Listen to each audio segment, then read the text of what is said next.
En el siglo XVIII, un personaje muy conocido, porque es uno de los fundadores de la Escuela Económica Liberal, el reverendo Robert Malthus, publicó un famoso tratado sobre la población.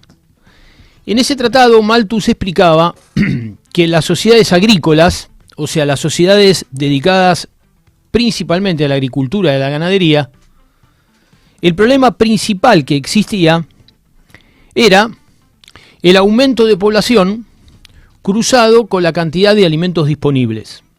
Malthus decía que si la población aumentaba por encima de cierto límite, los alimentos, o sea, él lo llamaba los medios de subsistencia, no iban a alcanzar, y en consecuencia lo que iba a ocurrir era que el hambre y la pobreza se iban a enseñorear de esas sociedades, y a través de la muerte masiva por epidemias, por hambre, por enfermedad, la población se iba a mantener constante a lo largo del tiempo a través de lo que él llamaba el equilibrio automático de la población, y luego los sociólogos más adelante van a llamar el equilibrio malthusiano. Desde entonces, y a lo largo de casi 3 siglos, y negando los argumentos de Malthus, la población del mundo no hizo más que aumentar. Durante el siglo XIX y el siglo XX, a caballo de la Revolución Industrial, el gran problema no fue el estancamiento de la población, como presumía Malthus, sino el aumento exponencial de la cantidad de seres humanos sobre la Tierra. El pico más alto de crecimiento demográfico ocurrió a principios del siglo XX, en los años previos a la Segunda Guerra Mundial, donde en todos los continentes la tasa de natalidad superó ampliamente a la tasa de mortalidad. El continente con mayor tasa positiva fue África. Le siguió Asia y también América Latina. Europa siempre tuvo una tasa positiva menor, pero también crecía la población europea.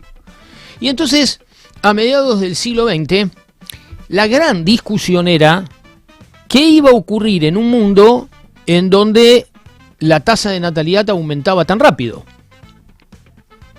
¿Se cumplirían los presagios de Malthus? ¿La cantidad de población crecería tanto que la productividad de la economía capitalista no alcanzaría y en consecuencia la gente moriría de hambre, de pestes, de enfermedad? Bueno, eso no fue lo que ocurrió. El capitalismo industrial produjo la suficiente cantidad de bienes como para que esa cantidad de población fuera absorbida por la industria, por el comercio, por los servicios, y entonces la prosperidad se hizo compatible con el aumento de población. Los Estados Unidos, a mediados de la década del 50, propusieron un modelo para el tercer mundo. El modelo que los Estados Unidos le proponía al tercer mundo era el control de la natalidad para permitir que esos países entraran en el desarrollo manteniendo constante y, si era posible, a la baja su población, de modo que los recursos disponibles alcanzaran para todos. Los norteamericanos traían, en medio de un contexto absolutamente distinto, la teoría de Malthus al siglo XX, y le recomendaban al tercer mundo, a las familias del tercer mundo, que no tuvieran hijos como solución al problema de la pobreza. Estas recomendaciones que hacía Estados Unidos, ¿dónde las hacían? Las hacía en todos los lugares donde podía. Las hacía en los organismos internacionales, particularmente la ONU, pero también las hacía en los organismos de crédito internacional, y las hacía también a cada uno de los países, a través de sus representantes diplomáticos y de toda la batería de propaganda cultural que Estados Unidos siempre manejó, ¿no?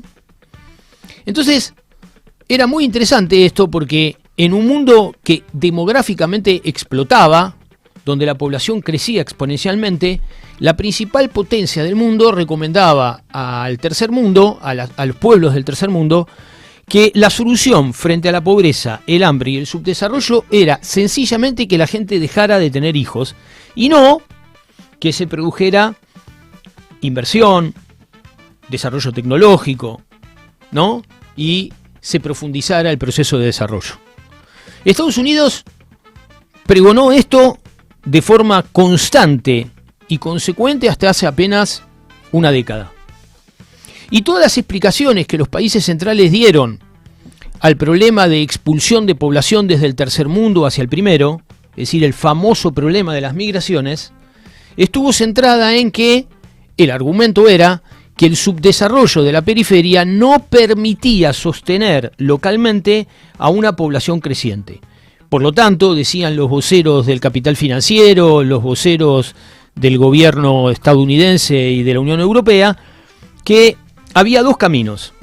El primero era desarrollar a los países localmente, puesto que esto no era posible, porque los gobiernos de los países del tercer mundo no eran capaces de producir ese desarrollo por sí solos. Lo que había que hacer era contener el crecimiento de la población e implementar políticas de control de natalidad masivas. Y efectivamente nos encontramos, después de 30 o 40 años de prédica, precisamente, qué casualidad, con ese escenario. Un escenario de retracción constante del crecimiento vegetativo de la población de todo el planeta, excepto de África, y un retroceso en los índices de natalidad, paralelo a un aumento del periodo de vida de los seres humanos. Es decir, tenemos menos nacimientos, ergo menos niños, y tenemos un aumento del periodo de vida de las personas y por lo tanto mayor cantidad de ancianos. Y esto genera un cambio fundamental, porque la pirámide demográfica, que generalmente tenía una base muy amplia, con gente joven, y un vértice pequeño, con gente anciana, ahora se ha invertido. Y se ha invertido en casi todos los países del mundo. Con lo cual la población más vieja suele ser bastante más numerosa que la población más joven. Y esto cambia radicalmente toda la lógica con la que Occidente, por lo menos, venía pensando la relación población-economía-desarrollo.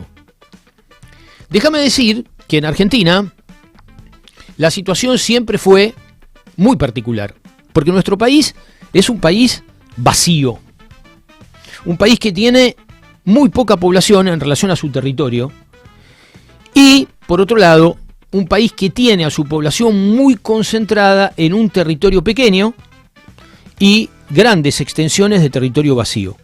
Por lo tanto, en Argentina el gran problema no fue tanto contener el aumento poblacional, sino fomentarlo. Todo el mundo conoce la famosa frase de Alberdi, gobernar es poblar, y las apelaciones de Sarmiento a superar el atraso, la barbarie y la pobreza a través del poblamiento de lo que él llamaba el desierto argentino. La Argentina siempre tuvo espacio vacío, siempre tuvo poca población y, en general, tenía una población cuya pirámide demográfica era relativamente similar a la de los países europeos. Es decir, la Argentina siempre tuvo una población con una pauta de crecimiento vegetativo similar a la de Estados Unidos y Europa, más que a la de los países del tercer mundo, a diferencia del resto de nuestro continente, que tenía una tasa de natalidad muy, pero muy alta. Pero esto se ha revertido, y entonces lo que queríamos hacer hoy en el programa era explicar un poco, o que nos expliquen los que saben, por qué ha ocurrido esto. ¿Por qué en todo el planeta está ocurriendo que nacen pocos niños, que las parejas no están teniendo hijos, o que retrasan el periodo de natalidad hasta la treintena? Y también sería interesante preguntar qué impacto podría tener esta situación combinada con el natural alargamiento de la vida, producto del progreso tecnológico y científico, ¿no?